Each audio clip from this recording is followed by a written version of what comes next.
Beyond and hello everyone and welcome to Podcast Beyond, IGN's weekly PlayStation show where we have so many lies to talk about this week. It's going to be quite a hot week of lies, and it's not just a hot week because my fire alarm went off and caused us to delay the show. I am joined this week. My name is Jonathon Dornbush, your host for this episode. I'm joined by Max Scoville. Hey! Lucy O'Brien. Hi! And Brian Altano. Howdy doody, how are you? Good to hear from all of you guys. Thank you for... I don't know why I went with that. Dornbush, do you know that we were recording NVC in the IGN studio a couple years ago, and the fire alarm went off like in the middle of the episode? I think it was a live show too. It might have even been like, wasn't that the day when Zelda came out or something? Yeah, it was like some big thing, and we were in the middle of talking, and the fire alarm at IGN is so loud. I'm surprised I can't hear it from here. Like if like a guy like smoked a cigarette behind the building today. And there's a part in the video where you can see me just go, like, it just freeze and stare at the camera. And I think the same exact thing happened yesterday. We sat down to record, and your building fire alarm went off. Yeah, it was like seconds before. Just when we were about to record. Yeah. What? Yep. Was it a fire? No, it wasn't a fire. They told us it was a faulty alarm, but this is the second alarm that's gone off since the shelter in place has been in effect. So my guess is we live really close to the medical college, so I'm guessing it's just kids who have never used a kitchen before and are just burning their food. Everyone's getting really creative with cooking at the moment, and like we're hearing a lot of fire alarms go off as well. People are experimenting. I only lived in the dorms in my college in New York City for one semester. Then I got an apartment. But there's like a top floor cooking area, and they only had like electric stovetops there. And on Thanksgiving, some dude got really drunk and he put just a whole frozen turkey up there and then went downstairs. He burned down the entire like cooking area, and they didn't let us cook up there anymore. So be safe out there, kids. Look, exactly. Literally look up literally any recipe, just any of them. Yeah, while you're at home baking bread or figuring out your pantry pastas, whatever you're doing. Yes, I've been watching a lot of Bon Appetit too. Mm-hmm. Hopefully this episode of Podcast Beyond can help you along. We're going to be talking about a bunch of news stories that actually broke in the time between when that fire alarm went off and when we're recording. But first things I do want to mention at first. Yes, I'm aware my audio has not been great for the last couple of weeks. Thank you to everyone who's mentioned it. Hopefully it's better in these next couple of weeks. I've been your audio hiccuped while you were explaining. Yeah, like it really did. It properly crapped out just as you were explaining that your audio is now better. Your audio just I'm recording a backup. So hopefully, I should probably do that too. I forgot to do that. I might do that too. I'll start set one it right in now. Yeah, that's fine. We are going to be talking not just about audio problems, but a lot of news as well. I do want to also mention, though, hopefully you can hear me telling you this. If you haven't seen us post about it, go to store.ign.com because you can now buy an elderly Irish woman shirt. It's very exciting. Beautiful shirt too. It's a great design. And if it's the kind of thing that you feel awkward about wearing out into the public in the world, don't worry, because you shouldn't do that. And exactly. And if you do buy one, please take a photo of you wearing it and tweet it at me because it will give me immense gratification. That's true, and we need that right now. We do. We need a small shining light. In fact, when Justin Davis, who is the mastermind behind the IGN store, messaged me about that, he did say this is a small light in the dark times. So, we're super happy with it. If you haven't seen it, again, store.ign.com to check it out and buy it if you would like. If you do like it, please buy it. We would like to make more shirts for this show based on inside jokes and everything. But obviously, we want to make sure those shirts can sell well. So if this shirt does well, that means we can make a lot more. So if you're interested in buying it, obviously, I know not everyone can right now. So if you can in the future, please consider picking one up. But please do, and send us photos of you wearing it because we'll hopefully be wearing it on the show in the weeks to come. But we have a lot in the world of actual PlayStation to discuss, including some maybe not news about Ghost of Tsushima. So we do actually have a lot of PlayStation-related news to talk about this week. Unfortunately, it's mostly about news that isn't true. The first one that I want to pull up is there was recently from official PlayStation Magazine UK posted a preview and interview related to Ghost of Tsushima, still set to come out on June 26th for the PS4, saying essentially offering new gameplay details, new information about how waypoints would work, some other information about how side characters may change based on your story decisions and your gameplay decisions. The day following that, OPM UK tweeted out, "We have been made aware of inaccuracies in our cover story and more recent article for Ghost of Tsushima. The two articles were based on an interview conducted in 2018, as well as publicly available official blog posts and trailers. Both features were created without any new involvement from Sucker Punch and Sony. We regret any confusion caused." So, we thought we had a lot of new information about Ghost of Tsushima. We don't. It seems what we can gather. Of course, we reached out to Sony for more information. They haven't commented on it, though. But from what we can gather, essentially, they OPM culled together information from old Ghost of Tsushima interviews and demos and things. And because all of that information is upwards of 2 years old, it may not be accurate to how the game is in development right now. Of course, we don't know how the game is in development right now because we haven't seen much yet. But unfortunately, if you had seen some of that information, which we wrote up, it's not true. Dorno, I have a question. Was it positioned by OPM UK as being an exclusive, like an exclusive thing or whatever? Because I'm really curious as to how this momentum was built, as to people thinking that it was an exclusive, like, interview with Sucker Punch, like new gameplay details, blah blah blah blah blah. Because I saw a lot of people thinking that it was that. Yeah, so that's the confusing part here, is essentially on their new cover, which was mostly focused on Godfall, the PS5 upcoming console exclusive. It also was like new details about Ghost of Tsushima, our interview with Sucker Punch. That's not the exact language, but essentially it implied this was a new exclusive bit information that they worked with Sony to work on. And, given the official in their title, you would assume that was true. So, but the Sony didn't work with them. Just to clarify, official doesn't mean official, I guess? I don't think so. I can give some insight on that because I used to work for PSM3. I was the editor for PSM3 Australia, which was the unofficial PlayStation magazine. So essentially, official PlayStation magazine and official Xbox magazine are sort of sanctioned as official by Microsoft and Sony. Same with Nintendo. I don't know if any of these magazines still exist. And yeah, they were unofficial magazines. So, if something is an exclusive in one of the official mags, at least back in the day, suffice to say, you can trust that as being legit. That's kind of confusing, honestly. Yeah. It's the timing on this is really weird because I think everybody's pretty starved for new information on this game. And I'm not trying to dunk on another outlet or anything like that, but it seems a little strange to cobble together a sort of kitchen sink dinner's worth of leftovers that were, old things that they may have reported on a long time ago, some of which was maybe rumors or hearsay, and then put it together as some packaged new piece to put it in front of the public and then have to retract it. Like with things like that, I think a lot of people, this story gained a lot of traction. A lot of people read this story or read summarizations of this story, and thus probably are going into this game with different expectations than they should possibly have right now. And now it has to be on the developers now to publicly clean that up. And that's kind of unfortunate, Yeah, it's really unfair to Sucker Punch, I think, for me, is how I've settled on it. As a journalist, as someone who writes about games every day, it is very annoying that someone would do this and pass that off, because we do content that is, here's everything we know so far, but we position it that way. But I think what I'm coming away with at the end of it is, man, Sucker Punch probably is just so excited to show this game. And I will say, full disclosure, Andrew Goldfarb, my former boss and our former coworker, does work at Sucker Punch now. But they're probably just really excited to show this game off. We're a couple months away from its launch, as far as we know.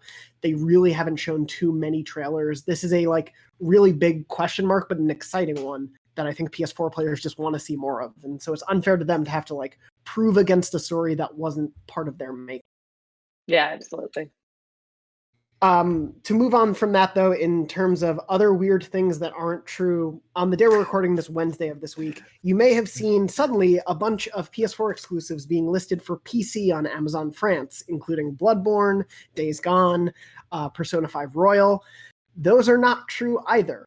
We reached out to Sony, a representative for Sony on the first-party exclusive side of the games, and then Atlas for Persona 5 Royal confirmed to us that those listings are inaccurate and the companies have nothing to announce on PC ports at the time. So whether or not these games eventually make it to PC, these listings are not indicating that. They are not like announced plans of things that are imminent. This seems to be Amazon France, I guess, jumping the gun, putting some pages up. I don't know what their decision making was. But right now, Horizon Zero Dawn is the only officially confirmed PS4 exclusive that I can think of coming to PC. We sort of do that where we and like Death Stranding, thank you. Yeah. Right. We do that thing where we like we'll sort of write articles in advance, which is not super uncommon, where it's like, oh, let's maybe have a, like if there's a celebrity who's really old and it seems likely that that person might pass away, let's maybe have this on hand in case they do pass away, and then it's not a last minute scramble to get this thing ready. Did they do something like that maybe, where they were like, it looks like Sony's starting to port stuff to PC, maybe we should have these on hand just in case so we can flip a switch and have it there? It very much might be. That's a thing that we see in like for a little bit of behind the scenes inside baseball stuff. We usually don't report on those things because they happen so frequently with online listings. But normally they're not for named games. Like we see this happen a lot with Nintendo games. This has happened a lot with GameStop and Best Buy and Amazon. Like almost all of them have been culprits when it comes to listing a Nintendo game that is either not announced or is rumored or just totally out of the blue, or they just list new Nintendo game. And so a lot of those times they may be actually linked to, a Nintendo Direct that's upcoming, but just as many times, if not more, they're just placeholders that they're putting there because they expect to. And often with placeholder prices as well. A lot of the times I've seen people freak out because when I worked at EB Games, because there was a placeholder price that was like ridiculously expensive, but it's just there to be in the system. Right. I mean, it's I like that. Deal with, we're going to say? I was going to say with like release dates where it's like, it's coming out December 31st, 2020. Holy crap. And it's like, no, that just means sometime this year, probably. I feel like on slow news weeks, we should just dedicate a chunk of the show every week to just the lies and hubris that people have invented. And like, it's kind of ridiculous that so much of that happened this week. Like, is this like the same thing that happens in like an election year where like your uncle gets tricked on Facebook a lot? Yeah, I mean, we're in an election year for consoles, right? So are people just are Nintendo and Xbox fans making up rumors about PlayStation exclusives going to PC and Ghost of Tsushima having different features than we imagined, and Uncharted 5 starring a golden retriever or whatever? I mean, what is interesting though about Sony's response to this, just on the flip side, is, the response was to IGN, the listings are not accurate. We have made no announcements to bring these games to PC, which I think is interesting wording because it gives them a loophole fine if these games come to PC. That's great. They're old games, but it does give them room to actually make that announcement without saying, without having said no, they're definitely not ever going to be made. Like they are not in development. That's like some Obi-Wan Kenobi lying where you're like, what I said was true. We had no plans to announce these things. Yeah, but we had plans from a certain point of view. It's also like the Dumb and Dumber, so you're saying there's a chance thing. It kind of feels like they didn't say no, but they wouldn't say no because they could, but they haven't. But they might. It is a weird sort of situation to be in. I totally agree with you, Lucy. I do think they're leaving the door open because I don't think Horizon, as the first-party only announced thing from the first-party studios, Death Stranding, of course, being a little bit of a different case, but also coming. I don't think Sony wants to prevent other games from being announced for PC. I just don't think now is the time they have any of these plans. And I don't think the Amazon listings are indicative of what their plans are. It is probably someone working there who, as Max said, was making placeholder pages just in case. Speaking of placeholder pages, you can make a case for, though, in case you want to prep ahead long in the future. Surprise, surprise, GTA 6 is in development. What? Or a new GTA. I know, What? hold your horses. What? But Kotaku posted a report earlier today as we're recording, and an anonymous source corroborated to IGN that Rockstar is, of course, working on the next Grand Theft Auto as its next major project. As the Kotaku report notes, and the Kotaku report does take a larger look at Rockstar, which I want to get into in a second, but essentially they say it's early in development, so this is not something where I think you can expect, we see GTA 6 announced rumors every other day pretty much at this point. I don't think you should expect a GTA reveal in a month. I think this is definitely something that is further down the line, but it is no surprise that that is what they're going to next. I would like a GTA 6 reveal in a month. I think we could use some good news That right would be now. nice. I mean, I would even, we were getting so frustrated, like when they release like one screenshot and everyone goes wild about that single screenshot. But at this point, I'd take it. I would take that screenshot. I would. Like I want That's a weird more. thing. I am all down for drip feeds about this game because it is Me too. very exciting. Me too. You can show me a license plate or like a shark's fin, a rock. I will take a shoe, like sidewalk, literally anything that's just like, oh, this is some sort of visual identity of what this finished product will eventually look like one day. The thing I love about them is that like they don't really have and correct me, audience, if I'm wrong here, they don't really have a deep history of like bullshotting, of like basically showing you something and then jerking the wheel and then shipping something that looks way worse. Like I feel like every GTA Red Dead screenshot we saw when the game came out, we were like, oh, that's how the game looked. Like, I mean, they'll definitely do like dramatic, like in-engine things where it's like in camera mode and it's like really polished, but no, it's all like what it looks like for the most part. Yeah. The reason I worry, or I say be wary about until we actually see a reveal, I do think we'll get that drip feed, but just not anytime soon, because the Kotaku report is largely about how crunch has changed Rockstar and how they have tried to improve things since the big crunch discussion around Red Dead 2. And one of the things they said, they are essentially trying to figure out what production is going to look like on this next game to help deal with crunch as an ongoing issue. And some of the things they're considering is changing the tech pipelines to make production easier and to not have to have people working overtime so much, but also to release a moderately sized game, which, according to the report, would still be a large game, especially by Rockstar standards, but that they then expand with regular updates over time to help mitigate stress and crunch. That may not definitely be the plan, but we could be potentially seeing something that is still large, but maybe not orders of magnitude larger than Red Dead 2 or GTA 5, so that they can update it over time. Which I'm fine I really with like that. I'm totally fine with that. And I really like the idea of, because, I loved Red Dead 2. I loved it with all my heart. It was my game of the year, whenever that year was, because time has no meaning anymore. But like, I really like the idea of, it was almost ridiculously huge. You know what I mean? Like it was so large that I didn't appreciate it, every inch of it, right? I really like the idea of getting a moderately sized game that I can play to its, like that I can, with a universe that I can explore to its full extent, and then get more content later once I've appreciated it in its full glory. Yeah, I mean, I'd be down to see like how they did like GTA 4 and then the Liberty City stories. And I know that's like blasphemy because people are like, oh, you want to get nickel and dimed and have them parse out the game in different episodic installments. But like, I mean, yeah, my whole thing with Red Dead was it felt like it was so big, it was overwhelming. And if it had been a little bit smaller, I probably would have powered through it and then been like, okay, give me more. But like in the end, I wound up just being like, no, I got my fill. I kind of. We never got story DLC for GTA 5. And I would have taken a slightly smaller world at that game's launch for us to like a year and a half later, get like a 10-hour bite-sized new area, new section. That would have been really cool. And we've seen them do that with GTA Online to a different degree, of course, proven they can continually support a game and be very successful at it. And so this doesn't seem like that far of a change from probably how they're operating that right now. And I would turn it too.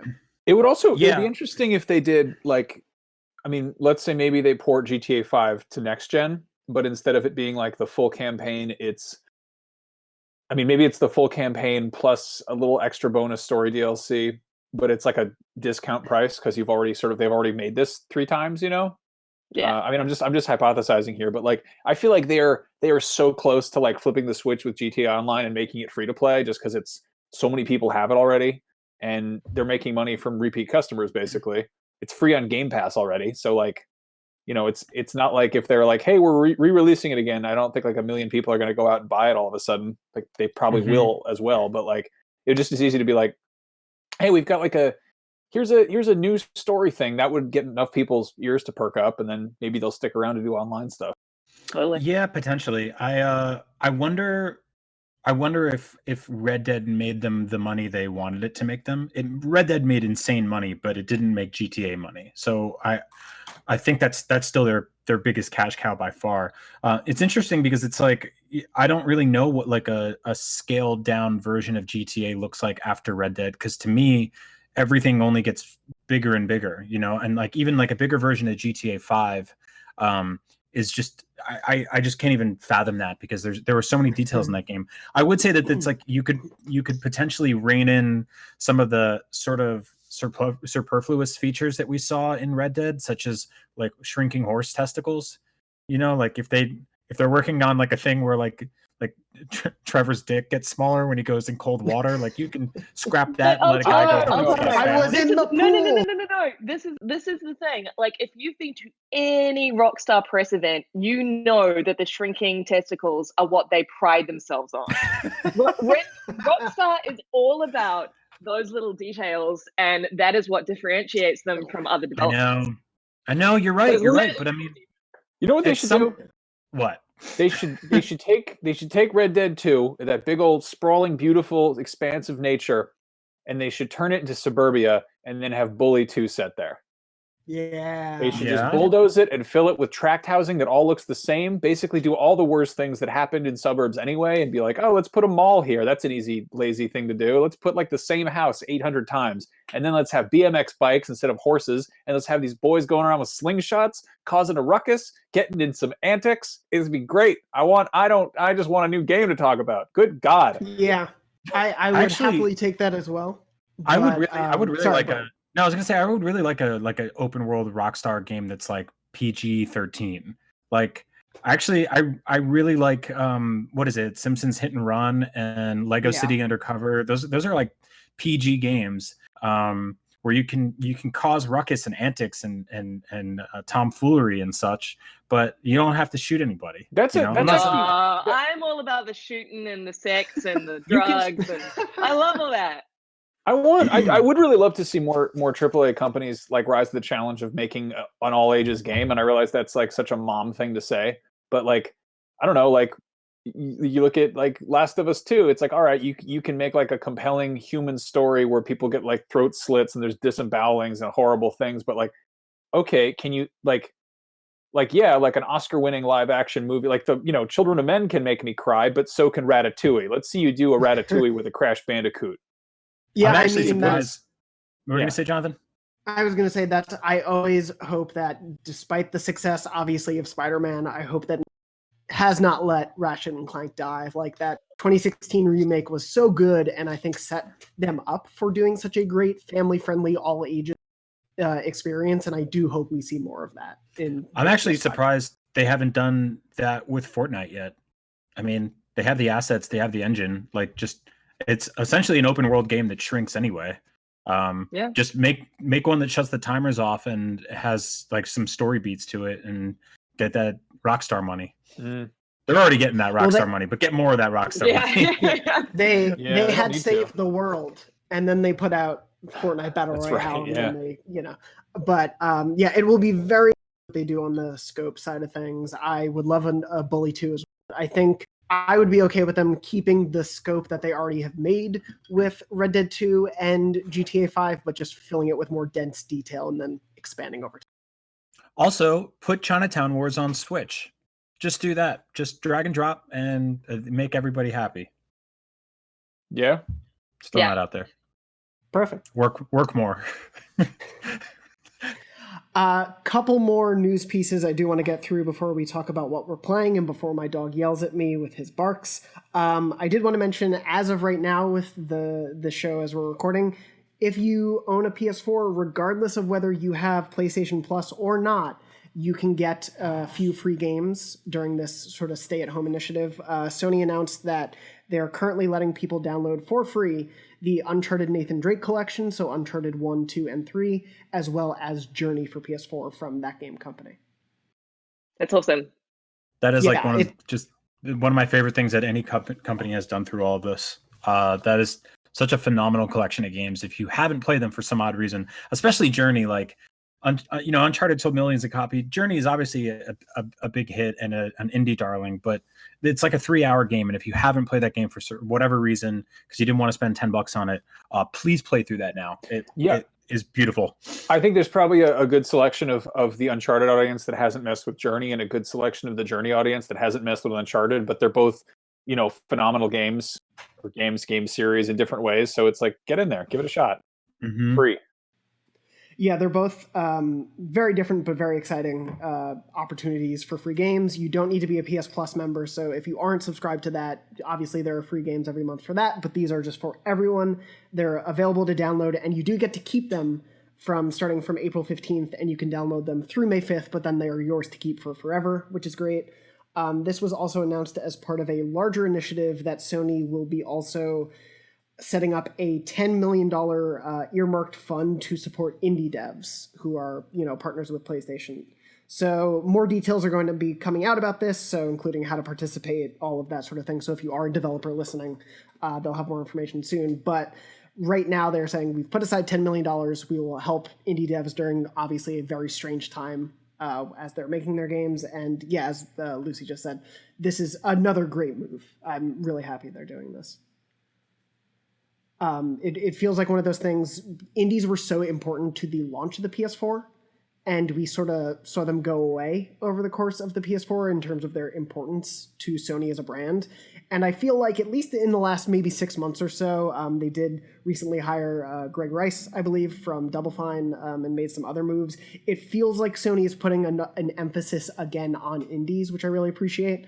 Shuhei Yoshida's job change that was announced recently is focused on indie and partnership developments as well. So I'm really happy that they're making these moves together. Yeah, I totally agree. Great.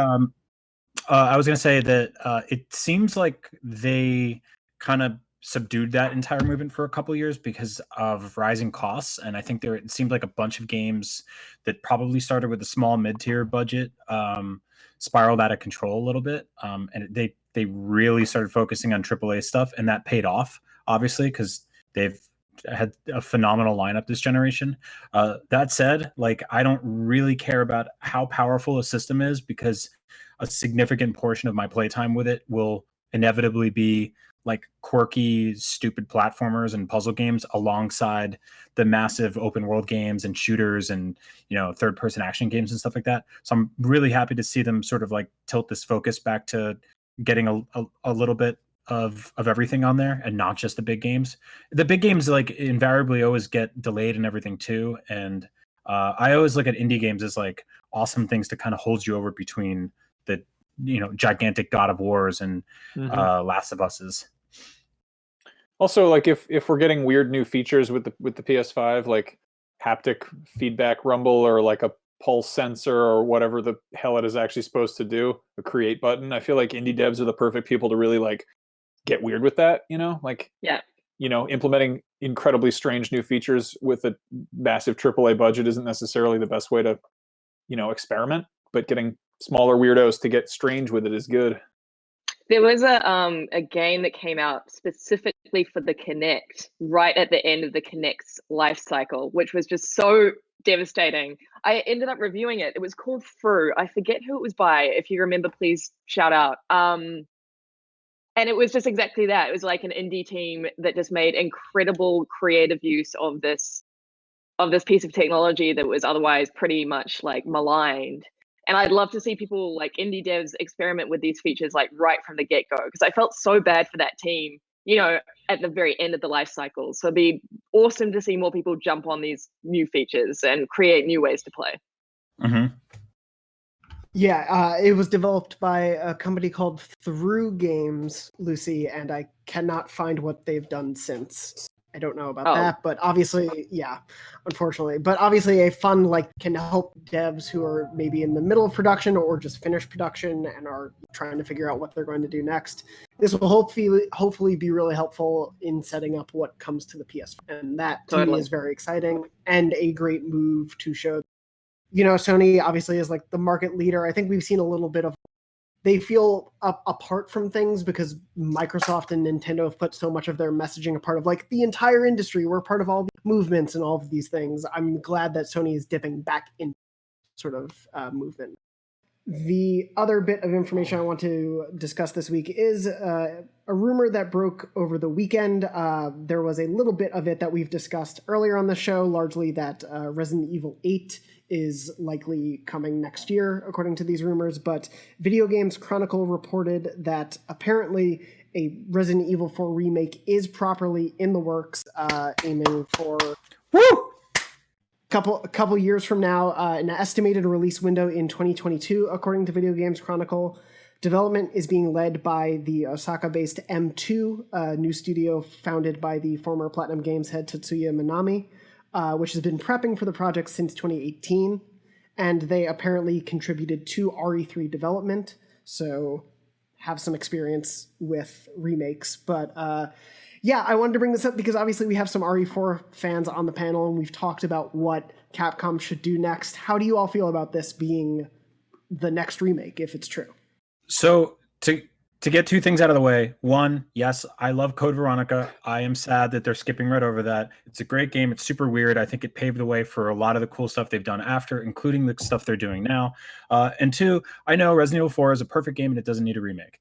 Got those out of the way. I am so excited for this. I cannot wait for this. I hope this is a real thing. I hope it comes together. I love Code Veronica. I hope they get to that eventually too. I understand that, Resident Evil 4, it's for some people it hasn't aged well because it's got that sort of stop and pop mechanics to it.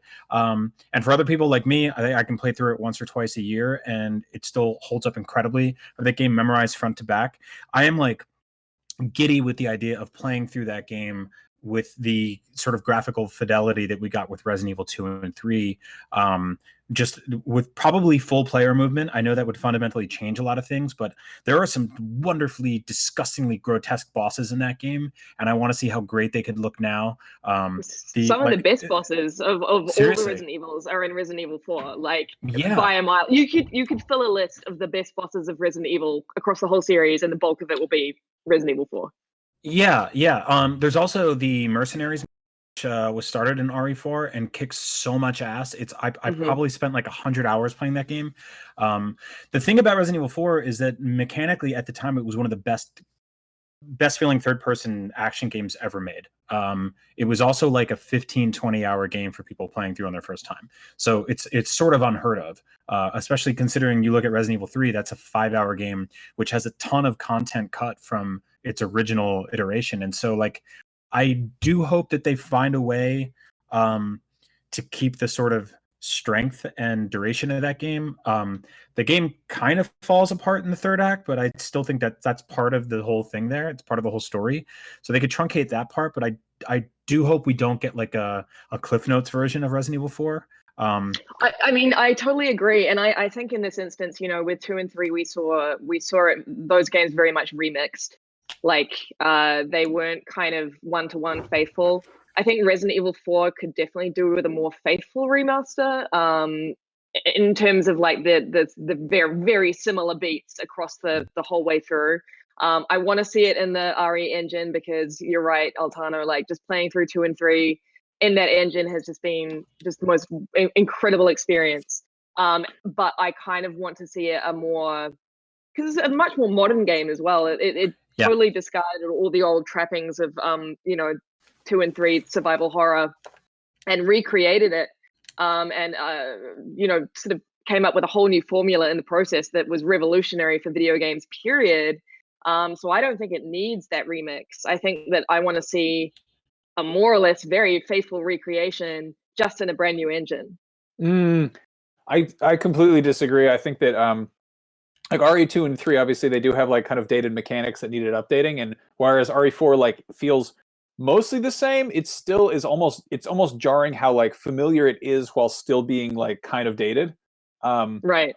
But I feel like I called this a couple weeks ago. We're just being like, it feels like 2 and 3 are kind of testing the waters, because those are smaller games, for being like, okay, what does a full scale next gen massive overhaul of RE4 look like? Like, is this their big FF7 remake that they're doing? Like, is this them taking the most beloved entry in the series, or the one that's sort of the one that everyone adores, and giving it like a fresh coat of paint and going in and tweaking things and really trying to sort of, recapture what made that first one so good, but doing it in a way that is sort of new and exciting for people who didn't play it, or for people who are, hardcore fans?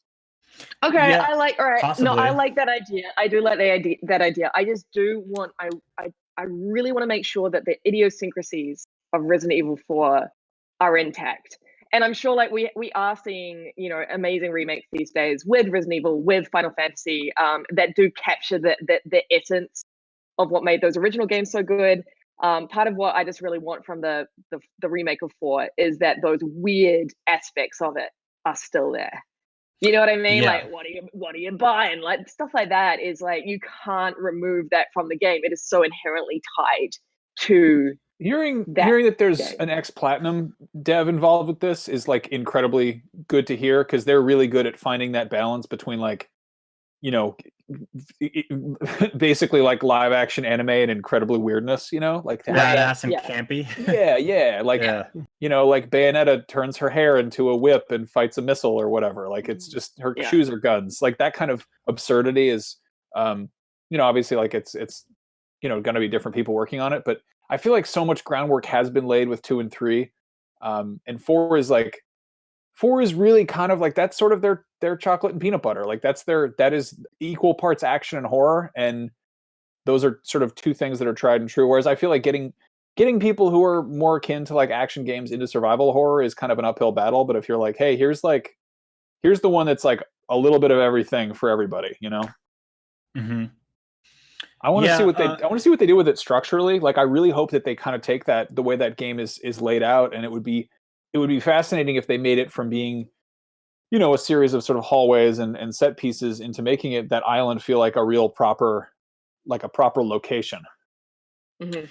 Yeah, I think I always thought the village felt like a proper location. The way it's interconnected. It's also that game does a really smart thing where it makes you backtrack without making you backtrack. Like, it funnels you back into certain sections, but now it's nighttime and pitchforks and torches are out. And you'll revisit areas that feel a little bit different because there's slightly different conditions, or you cross back over a bridge that you thought was normal the last time, and now there's wolves with tentacles popping out of their necks. Like, there's a lot of really cool stuff like that in that game that I think pads out the length of it in a way that doesn't feel cheap. And so I do want that to maintain. I don't know how I would feel about breaking the game into multiple parts. Ultimately, I would buy it and not care. Oh, I definitely don't want that. I do not want that one bit. I'm not saying that as far as it being like an FF7 thing. When I bought the game on GameCube, it was on 2 discs, and there was a very hard stop at the end of disc 1 when you beat a boss, and then it said, please insert disc 2, and that, imagine if that was a year apart. I mean, it probably depends on what the scope of what they're trying to do is, and also the intention, because I'm not at the end, and again, I haven't played the original, but from what I can tell of the FF7 remake, as much as it is remaking that original game, it also feels like it is intentionally trying to create a different experience and a new experience. And so them splitting it up seems tied at least somewhat to those story changes. Whereas if they were just splitting RE4 up because that's how the discs were split up originally and it's functionally the same game, I could see that being a lot more of a issue for players. Yeah. This RE4 is a weird one too, because it actually there's like a prototype version of this game that doesn't it doesn't look anything like the final version we got, where Leon's going through essentially a haunted house and fighting a poltergeist with like a phantom poltergeist thing with a hook. And so like not only is there a 20-hour game to pick from, but there's also, you know, a bunch of like cut content, and that would be interesting to explore and sort of like side missions. There's also the Ada Wong file sub game. Like there's just so much there. And so I would like to see it all under one roof in one package, but if they have to break it up, I'm okay with that too. I really just want to see what that Chainsaw Man, you know. I just want to see that. I want to see that those locations in that engine. Yeah, and El Gigante. Yeah, the regenerators. It's going to be a hell of a reveal trailer. Whatever they end up showing. You guys are making me want to replay this game like right now. Right. I did that like 6 months ago. I'll do it again. I don't care. And I should I play? Here's the thing, because I never played FF7 before playing the remake. Should I play, before we jump into what we're playing, should I play RE4 before a possible remake? Yes. Definitely. Yeah. So yes, you definitely. The thing that holds people back from that game is that you cannot run and shoot at the same time, and it will take your modern brain a few minutes to break around that and go, I don't get it, doesn't make sense, until you realize that the entire game is designed around that mechanic. And so that's the thing I am worried about sort of slipping away in a remake, because they absolutely will not ship a game in 2021 or whatever. No way. Where you have to stop to shoot. They just won't. But that's how that game plays. It's all about sort of like maximizing your bullets and items and shooting an enemy in the knee, running up, suplexing them, sniping them while they're down. Like you can basically kill most of the enemies in that game with 1 or 2 bullets if you're smart about it. Whereas like most people don't play modern third-person action games like that, right? I want this game with the sensibilities of Bloodborne. Like Bloodborne already borrowed enough from RE4, but I would love to see like, how do you reinvent that? Like in the same way that FF7 was a turn-based, party RPG, and now it's like a beat 'em up where you switch between people. Like I want to see them kind of do that weird, like, all right, let's break this, but in a really creative, interesting way. Right. Yeah. Like what is maybe the suplexing is now your like a parrying type of thing. Like maybe that's your super move. Like I don't know. There's something there. Yeah, there's a lot of potential for what they could do, especially given beloved nature, but I'm very excited to see once this is a real. And yeah, you should absolutely play it. Definitely play it. I absolutely will after I finish the other old game that I'm playing that's remade. And I do want to jump into what we're playing. So let's talk about everything that we've been playing. Lucy, I do want to start with you because it's been a while since you've been on the show. Yeah. Well, obviously, I reviewed RE3, which I really, really loved, but that's a little old now. I have been playing Final Fantasy VII Remake. That is my current game. I am absolutely adoring it. Again, I am just shocked at how good this remake is. Just like I was shocked with Resident Evil 2 and Resident Evil 3. Like, I just feel it's the most wonderful mix of nostalgia and like modern sensibilities in gaming. It's like I've seen a lot of people playing it who have never played the original, like cringe at the dialogue. And yeah, I get like the dialogue is kind of cringy. It is very cringy at times, but I play Kingdom Hearts. I know what to expect. The nostalgia effect on me is just I am just mainlining it. It is so good. I've teared up multiple times just from the soundtrack alone. The soundtrack so yes, is perfect. It is. I'm absolutely loving it. I'm trying to not play it all at once, so I burn out and then it's over. I'm trying to limit and play in like little drips. But I think I'm up to about like chapter 10 now, and just I'm all in.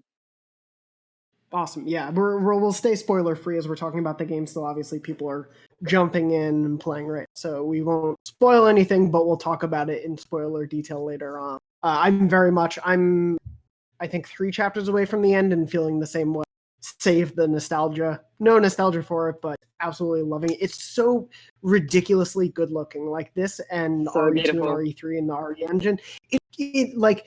I can't wait to see what next gen consoles can show us, because these games look amazing. The thing I love about that is like, if these games hadn't existed in the 90s with the completely bonkers sensibilities of like old video games, they wouldn't be getting remade. Like they'd have something much more like fine-tuned and much more, but the fact that we were getting these like incredible, gorgeous AAA, like top of the line, just practically photorealistic recreations of some of the most like bonkers batshit nonsense you could possibly see on a screen is just like it's perfect. It just makes me so happy. It makes me so happy because these games, you're so right, Max. These games were just profoundly, fundamentally weird. And I just I can't believe that I'm sitting here in 2020 in my living room playing them like that, and with all their crazy weirdness intact. You know, I love it. We're so lucky. I mean, we had in the same couple of weeks, we also had Doom and Animal Crossing, which essentially have their DNA of ancient games from decades ago as well, adhering to all of their weirdness and at times grotesque horror. And so like it's been pretty fascinating to see the video game industry sort of become this cyclical, but also celebrate itself in a way that doesn't feel annualized or monotonous. I mean, these are absolute triumphs of games that don't really bring a ton of new stuff to the table, but are absolutely stunning borderline next-gen masterpieces that probably justify my argument that maybe we just don't need a PS5 just yet. And if this is a bad year, maybe we can push it a few months. I hate to keep beating that drum, but like it's hard to play games like this and then be like, get rid of this. People talk about like the sort of nostalgia being rose-tinted glasses. I feel like this is like, but what if those rose-tinted glasses also had like 4K HDR?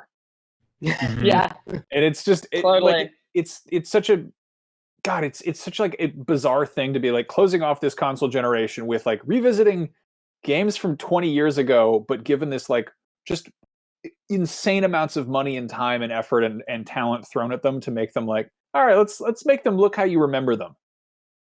Yeah. Yeah, it's pretty phenomenal seeing this as the wrap up. And Brian, I totally agree with you. My only caveat would be I wish my PS4 didn't sound like a jet engine while playing them. That's the one thing I would take from a new gen.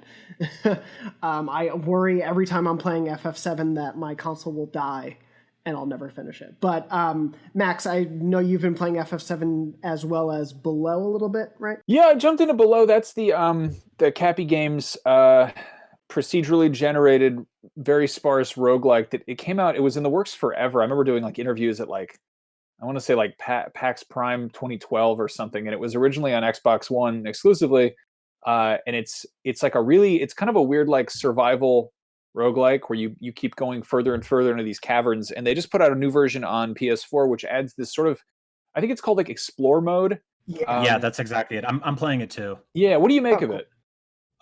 It's not grabbing me, honestly, to be completely blunt. I was hoping I would like it more. I think it's beautiful. Like there are entire sections of that game that are utterly stunning. And I think it's just like a bit too obtuse and minimalist for me. Like, and I know like I'm all about stuff like Bloodborne, which is just like has a bunch of utter nonsense in it that you basically have to like talk to friends on the playground to figure out. But I'm gonna keep pushing forward because it's beautiful and the music is phenomenal, and I want to see where it goes.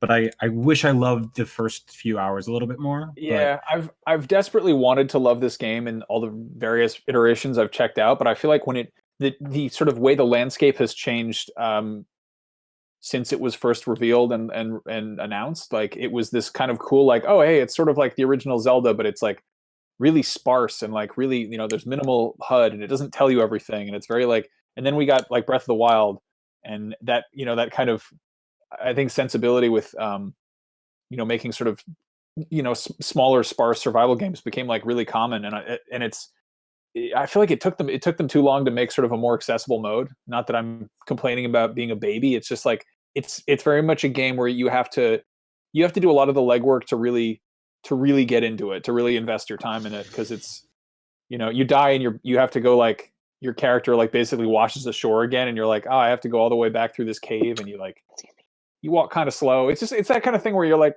this could go a little faster and have the same experience, I think.